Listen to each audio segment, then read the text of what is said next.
The Evolution of Televisions from Flickers to Picture, A Journey Through Innovations and Impact, presented by Group 4. Before the big screen's life without televisions, and laying the groundwork, early scientific discovery, I would like to show a video to summarize the story of televisions. Let's watch this. The History of Televisions. In 1869, Johann Hittorf discovered cathode rays, particle beams, which became foundations to early television's technology. In 1887, Ferdinand Braun invents the earliest cathode ray tube, which is CRT. 1908, Alan Campbell Winston describes theory of transmitting image using CRT. 1923, Vladimir Zworykin patented an early CRT camera, the iconoscope transmission tube. 1926, John Logie Baird demonstrates live image transmissions using his mechanical televisor. 1928, mechanical televisors producing a postage stamp size image sell to the public. 1934, Telephone Ken sells the first television set using CRT projections. And 1948, Newsweek's report televisions is catching on in the US. 2 million sets are used by 1949. In 1950, TV remains a luxury in post-war UK. Only 350,000 households have a set. In 1967, BBC Two brings color TV to the UK by broadcasting the Wimbledon Tennis Championship. In 1989, Sky launched a subscriptions satellite service with pay-per-view movies and events. 1998, launch of On Digital, a subscriptions digital terrestrial service. In 2007, Liquid Crystal Display or LCD TVs display CRT sales worldwide. Today's LCD and OLED smart TVs are converged with the Internet of Things. In the future, TVs will continue to get thinner. This is the history of televisions. If you want a full explanations about this history of televisions, I would like to introduce to you all of you, my group member, and they are Inarda, Roman, Galeto, and Santos. Let's listen carefully. The mechanical versus electronic era in 90s until 1920s. First is the mechanical TV. It used a Nipkow disc, a spinning perforated disc, to scan and transmit images as signals. It had a lower resolution because images were blurry and limited in detail. But still, it achieved a long-distance transmission and was commercialized by 1932, making it the first TV system available to the public. For electronic TV, it used the cathode ray tube to scan and display images with an electronic beam. It also offered a higher resolution and was cheaper to produce since it didn't need complex mechanical parts.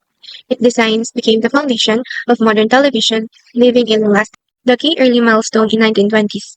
In 1925, John Logie Baird, using his mechanical TV system, successfully sent the first moving image of a person piece. This was the first time people could actually see a live human image transmitted by television technology. While in 1927, Farnsworth chose the first electronic TV system, which used no mechanical parts but relied on an electronic scanning system. His invention was produce clearer and sharper images compared to mechanical TV. While in 1928, Takayanagi independently built and showcased an electronic TV system in Japan. This showed that the technology was spreading globally, not just in US or Europe. His work also helped position Japan as an important player in the TV for innovations. In 1932, John Logie Baird's mechanical television system was sold commercially, making it the first TV system available to the public. Although the resolution was poor, it gave people their first real experience of owning a television. Broadcasting begins and early challenges in 1928 until 1940s. For early broadcast in 1928, the W3XK station, this was the first experimental public broadcast to test how television signals could reach home. It was done to prove that TV wasn't just an invention, but could actually be shared with people. In 1939, the NBC started regular programming at the New York's World Fair to introduce television to a wider audience. This helped TV to shift from an experiment to a form of mass media entertainment. For barriers to adoption, during the Great Depression, people had very little money, So buying an expensive new device like a TV wasn't practical. That's why only wealthy families could afford a reset. Next is the early technology couldn't produce large displays, so screens were tiny. This made watching shows less enjoyable and limited TV's popularity. Last is the factories and resources that could have been used for TV production were redirected to building weapons, vehicles, and military equipment. Because of this, TV progress nearly stopped during the World War II. For the regulatory growth, the FCC created a single standard for analog signals, ensuring TVs from different manufacturers could work with the same broadcast. These standardizations prevented confusion and fragmentation. It also prepared the way for rapid TV expansion after the war. The arrival of color television in 1950s. The path to color TV. In 1904, the idea of transmitting full-color images was first discussed. Scientists began exploring the possibility of showing images in color instead of just black and white. This was only a theory at that time, but it laid the foundation for future experiments. In 1928, John Logie Baird proposed that television could use the three primary colors, like red, green, and blue, to recreate natural images in color. This was a breakthrough idea because the RGB method is still used in modern TVs and screens today. In 1940, the CBS team built working models of color television, providing that broadcasting in color was possible. However, the problem was that this TV couldn't display black and white programs, which most people already own. This incompatibility slowed down acceptance since people didn't want to replace their old sets right away. For the first color broadcast, in 1954, the NBC broadcasted the first official color TV program, making color televisions a reality. This came after the standardizations effort ensured a color TV could also display black and white programs. For the challenges, early color TVs were too expensive, so only wealthy families could afford them, and there was limited programming in color at first, giving people a little reason to buy them. And over the time, as costs dropped and more shows aired in color TV became popular. The dawn of cable TV in 1960s. Widespread adoption. The post-World War II economic boom and manufacturing advancement significantly reduced the cost of television sets. This made them more affordable and widespread, transforming them from luxury items into common household appliances. The growing presence of TVs in homes created a larger audience eager for diverse content, setting the stage for new broadcasting models. Yeah.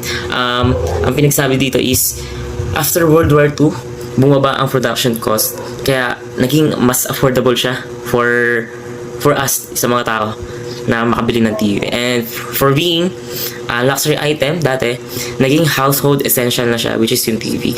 And mas maraming audience and mas mataas ang demand for diverse content.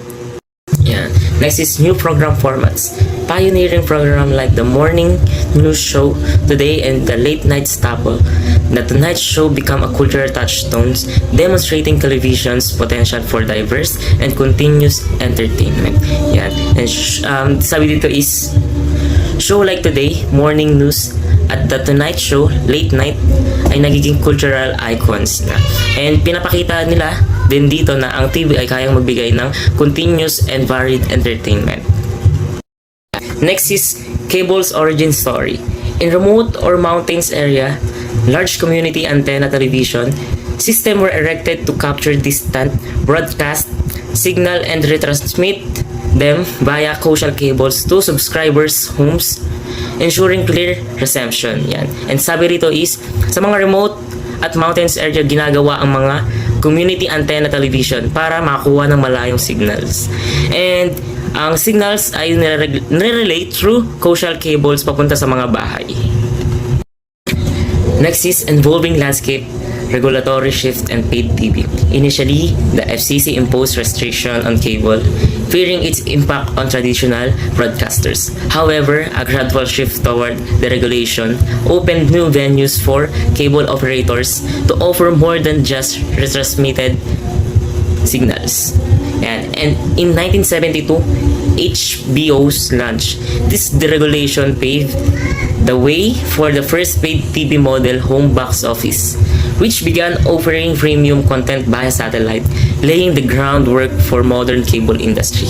Ayan, sabi dito. At first, nilimitahan ng FCC ang cable para protektahan ang traditional broadcaster. Pero, dahil sa deregulation, nag-open up ang opportunities, which is ang HBO. Nag-launch siya ng 1972, first paid TV channel via satellite, naging foundation of modern cable industry. And next is the digital revolution. In 1990s to 2000s, for decades, TV relied on analog signals via cable, airwaves, and satellite. This foundational tech had inherent flaws affecting the viewing experience.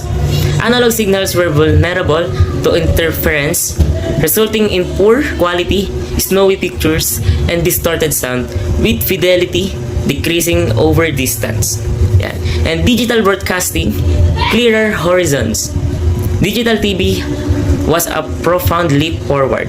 By transmitting data as discrete bits, it offered vast improvements over its analog predecessor. Benefits included sharper image quality and more efficient use for the spectrum due to reduced frequency requirements for broadcasting. And US transition to digital broadcast in 2009. Consumers' adaptation to receive over-the-air signals on older analog TVs.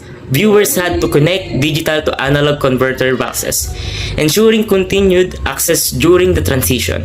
Spectrum relocation. The ship freed valuable analog spectrum, which was repurposed to support the expansion of wireless network for mobile internet and communications. And yet, the rise of high-definition TV in 2000. Early innovation and high cost. HD TVs first emerged in 1990s, pioneered by Japanese investors. While a technological marvel, the initial cost made these sets a luxury item inaccessible to the average consumers. Beyond broadcast, immersive gaming. The clarity and size of HD TVs made them central to immersive experience like video games, offering players unparalleled visual, detailed, and depth that significantly elevated the gaming experience. Unprecedented visual realism.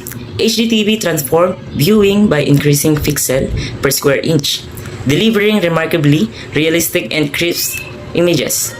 This superior fidelity became a new standard, with HD TVs becoming affordable and widespread by 2010. Content and compatibility evolution. The shift from lower quality VHS tapes to higher quality DVDs provided content that fully leveraged HD TV's capabilities, greatly enhancing the overall viewer experience with superior visual and audio. Journey to mainstream adoption. Journey to mainstream adoption.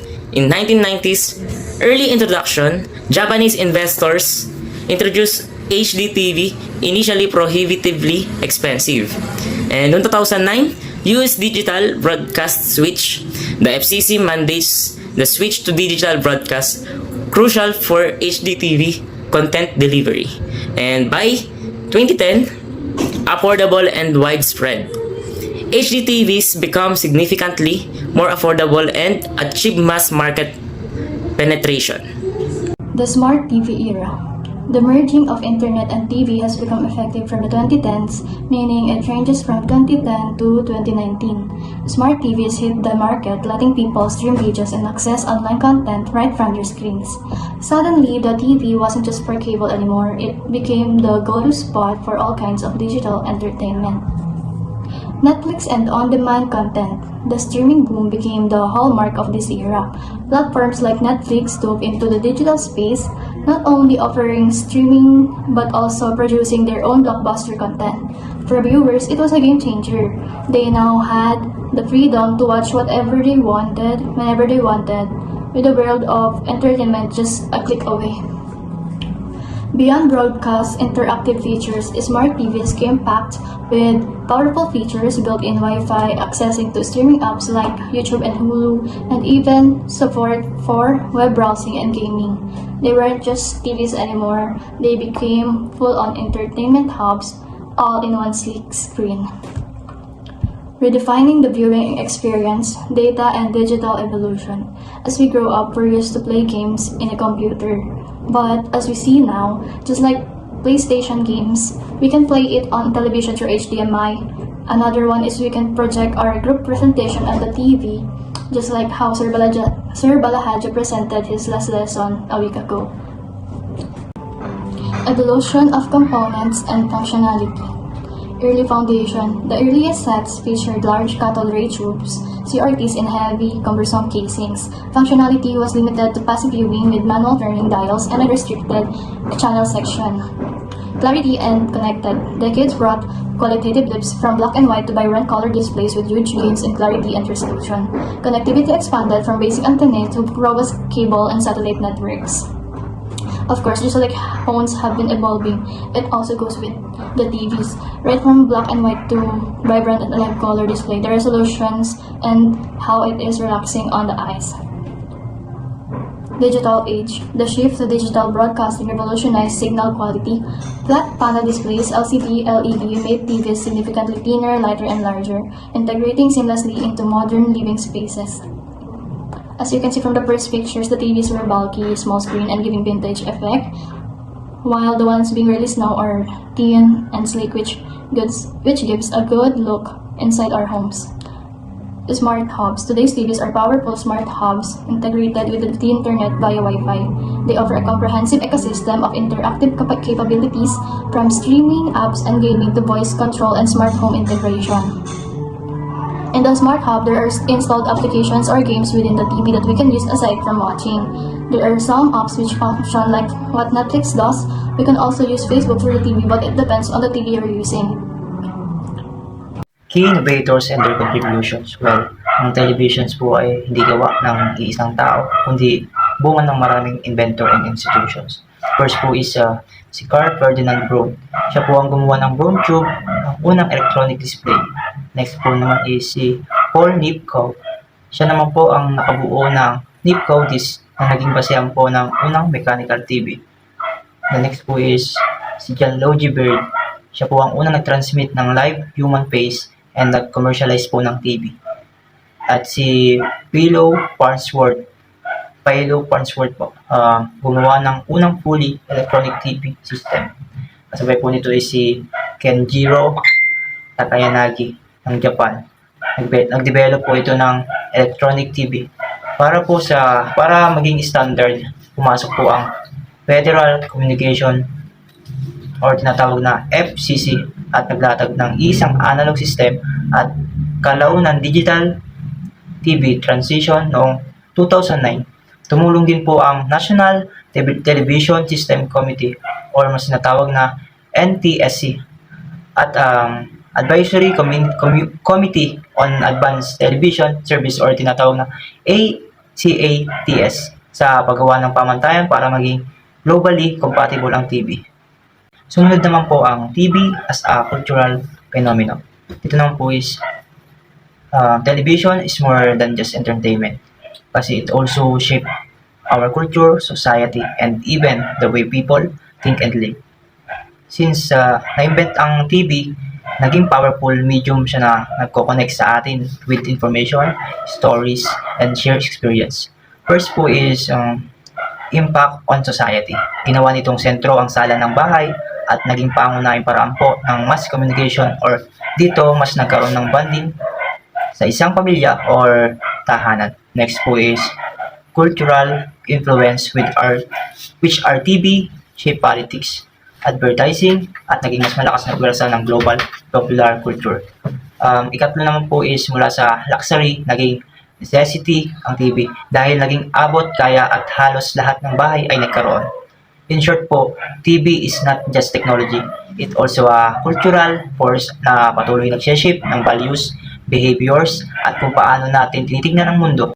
Pangatlo naman po is the future of television beyond the screen. Ngayon naman po, hindi lang basta screen ang TV.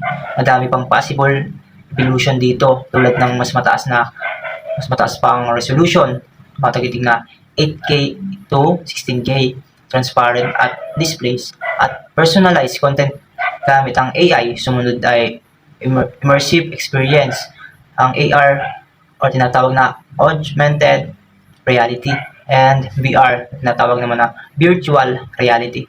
Integration para gawing interactive ang panonood, at enhanced interactivity which is konektado sa gaming at smart homes, kaya nagiging command center ito ng bahay. Pero dahil at naman po ay may advantage din and disadvantage, ito ay anticipated challenges tulad ng data privacy, content overload, and digital divide na dapat solusyonan.